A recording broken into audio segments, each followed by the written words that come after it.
भूटान के प्रधानमंत्री जी, अन्य महानुभाव और भूटान के मेरे प्यारे भाई और बहनों, कुजुजांग पोला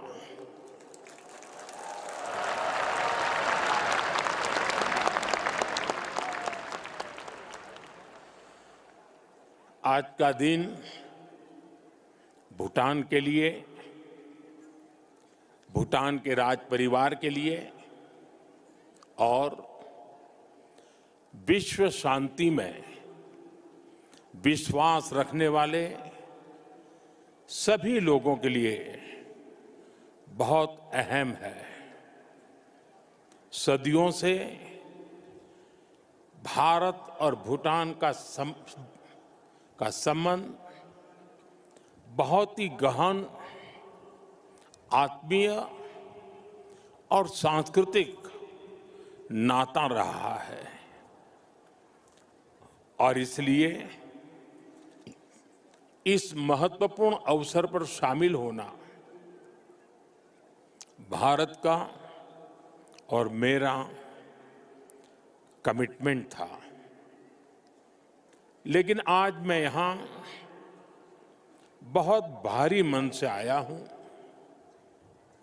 कल शाम दिल्ली में हुई भयावह घटना ने सभी के मन को व्यथित कर दिया है। मैं पीड़ित परिवारों का दुख समझता हूं। आज पूरा देश उनके साथ खड़ा है। मैं कल रात भर इस घटना की जांच में जुटी सभी एजेंसियों के साथ, सभी महत्वपूर्ण लोगों के साथ संपर्क में था, विचार विमर्श चलता था, जानकारियों के तार जोड़े जा रहे थे। हमारी एजेंसियां इस षड्यंत्र की तह तक जाएगी।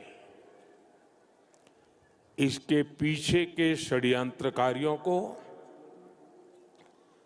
बख्शा नहीं जाएगा। All those responsible will be brought to justice.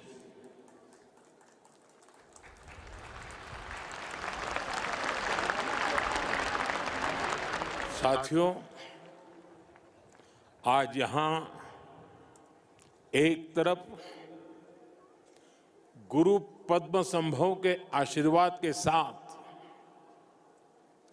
Global piece prayer festival का आयोजन हो रहा है। दूसरी ओर भगवान बुद्ध के पिपरहवा अवशेषों के दर्शन हो रहे हैं और इनके सब के साथ हम सब his majesty the fourth king के 70वें जन्मदिन समारोह का साक्षी बन रहे हैं। ये आयोजन इतने सारे लोगों की गरिमामय उपस्थिति, इसमें भारत और भूटान के रिश्तों की मजबूती नजर आती है। साथियों, भारत में हमारे पुरखों की प्रेरणा है वसुधैव कुटुंबकम, यानी पूरा विश्व एक परिवार है। हम कहते हैं सर्वे भवन्तु सुखिनः, यानी इस धरती पर सभी सुखी रहें। हम कहते हैं द्यो शांति ही अंतरिक्षम शांति ही पृथ्वी शांति ही आपः शांति ही औषधय शांति ही, अर्थात संपूर्ण ब्रह्मांड, आकाश, अंतरिक्ष, पृथ्वी, जल, औषधियां, वनस्पतियां और सभी जीवित प्राणियों में शांति व्याप्त हो। अपनी इन्हीं भावनाओं के साथ भारत भी आज भूटान के इस ग्लोबल पीस प्रेयर फेस्टिवल में शामिल हुआ है। आज दुनिया भर से आए संत एक साथ विश्व शांति की प्रार्थना कर रहे हैं और उसमें 140 करोड़ भारतीयों की प्रार्थनाएं भी शामिल है। वैसे यहां बहुत लोगों को पता नहीं होगा, वडनगर, जहां मेरा जन्म हुआ, बौद्ध परंपरा से जुड़ी एक पुण्य भूमि रही है और वाराणसी, जो मेरी कर्मस्थली है, वो भी बौद्ध श्रद्धा का शिखर स्थल है। इसलिए इस समारोह में आना विशेष है। मेरी प्रार्थना है कि शांति का ये दीप भूटान के, विश्व के हर घर को आलोकित करे। साथियों, भूटान के his majesty the fourth king का, उनका जीवन, विजडम, सिंप्लिसिटी, करेज और राष्ट्र के प्रति सेल्फलेस सर्विस का संगम है। उन्होंने 16 वर्ष की बहुत छोटी आयु में ही बड़ी जिम्मेदारी संभाली, अपने देश को एक पिता जैसा स्नेह दिया और अपने देश को एक विजन के साथ आगे बढ़ाया। 34 वर्षों के अपने शासनकाल में उन्होंने भूटान की विरासत और विकास दोनों को साथ लेकर चले। भूटान में लोकतांत्रिक व्यवस्थाओं की स्थापना से लेकर बॉर्डर एरिया में शांति स्थापना कराने तक हिज मैजेस्टी ने एक निर्णायक भूमिका निभाई।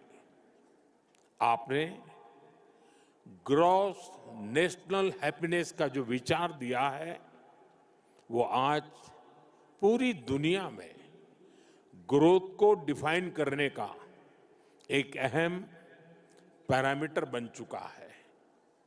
आपने दिखाया है कि नेशन बिल्डिंग केवल जीडीपी से नहीं, बल्कि मानवता की भलाई से होती है।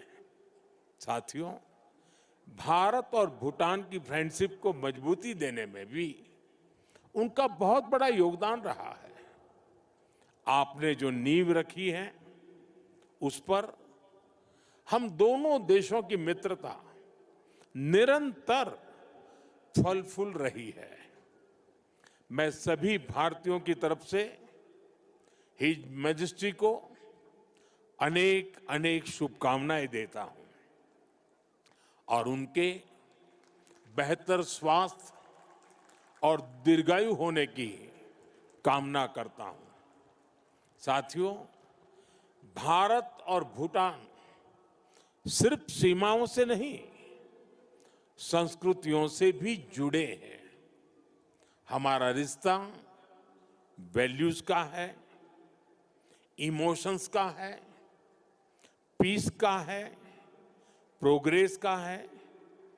2014 में प्रधानमंत्री पद की शपथ लेने के बाद मुझे अपनी पहली विदेश यात्रा में भूटान आने का अवसर मिला था।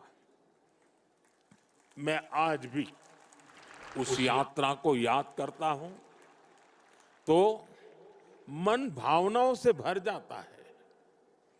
भारत और भूटान के संबंध इतने सशक्त और समृद्ध हैं। हम मुश्किलों में भी साथ थे, हमने चुनौतियों का सामना भी मिलकर किया, और आज जब हम प्रोग्रेस की प्रॉस्पेरिटी की तरफ चल पड़े हैं, तब भी हमारा साथ और मजबूत हो रहा है। His majesty the king Bhutan को नई ऊंचाई की ओर ले जा रहे हैं। भारत और भूटान के बीच विश्वास और विकास की जो साझेदारी है, वो इस पूरे विजन के लिए बहुत बड़ा मॉडल है। साथियों, आज जब हम दोनों देश तेजी से आगे बढ़ रहे हैं, तो इस ग्रोथ को हमारी एनर्जी पार्टनरशिप और गति दे रही है। भारत भूटान हाइड्रो पावर साझेदारी की नींव भी his majesty the fourth king के नेतृत्व में रखी गई थी। हिज मैजेस्टी फोर्थ किंग और हिज मैजेस्टी फिफ्थ किंग दोनों ने ही भूटान में सस्टेनेबल डेवलपमेंट और एनवायरनमेंट फर्स्ट का विजन आगे बढ़ाया है। आपके इसी विजन की नींव पर आज भूटान विश्व का पहला कार्बन नेगेटिव देश बना है। ये एक असाधारण उपलब्धि है। आज per capita renewable energy generation में भी भूटान विश्व के सर्वोच्च देशों में से एक है। साथियों, भूटान आज अपनी इलेक्ट्रिसिटी 100% रिन्यूएबल स्रोत से उत्पन्न करता है। इस क्षमता का विस्तार करते हुए आज एक और बड़ा कदम उठाया जा रहा है। आज भूटान में 1000 मेगावाट से अधिक का एक नया हाइड्रो इलेक्ट्रिक प्रोजेक्ट लॉन्च कर रहे हैं, जिससे भूटान की हाइड्रो पावर कैपेसिटी में 40% की बढ़ोतरी हुई है। इतना ही नहीं, लंबे समय से रुके हुए एक और हाइड्रो इलेक्ट्रिक प्रोजेक्ट पर भी फिर से काम शुरू होने जा रहा है। और ये हमारी पार्टनरशिप सिर्फ हाइड्रो इलेक्ट्रिक तक सीमित नहीं है। अब हम सोलर एनर्जी में भी एक साथ बड़े कदम उठा रहे हैं। आज इससे जुड़ी अहम समझौते भी हुए हैं। साथियों, आज एनर्जी कोऑपरेशन के साथ साथ भारत और भूटान की कनेक्टिविटी बढ़ाने पर भी हमारा फोकस है। हम सभी जानते हैं, connectivity creates opportunity and opportunity creates prosperity. इसी लक्ष्य के साथ आने वाले समय में गैलेफू और सामर्थ्य शहरों को भारत के विशाल रेल नेटवर्क से जोड़ने का फैसला लिया गया है। इस प्रोजेक्ट के पूरा होने से यहाँ की इंडस्ट्री का, भूटान के किसानों का, भारत के विशाल मार्केट तक एक्सेस और आसान हो जाएगा।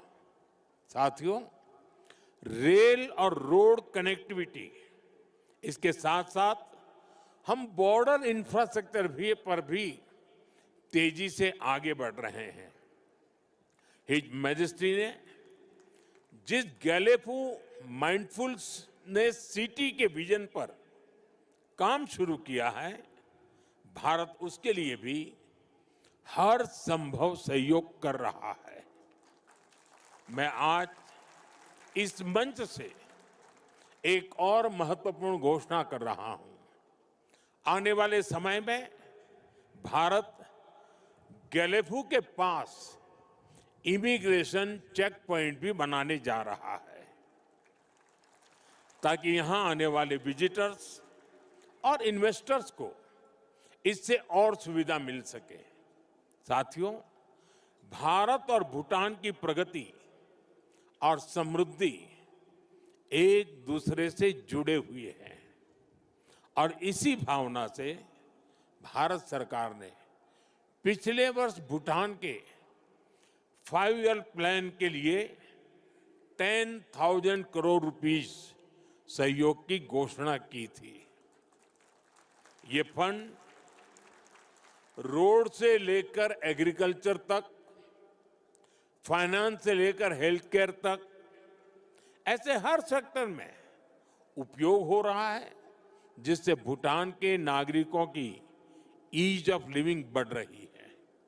बीते समय में भारत ने ऐसे कई मेजर्स लिए हैं, जिससे भूटान के लोगों को एसेंशियल आइटम्स की निरंतर सप्लाई मिलती रहे।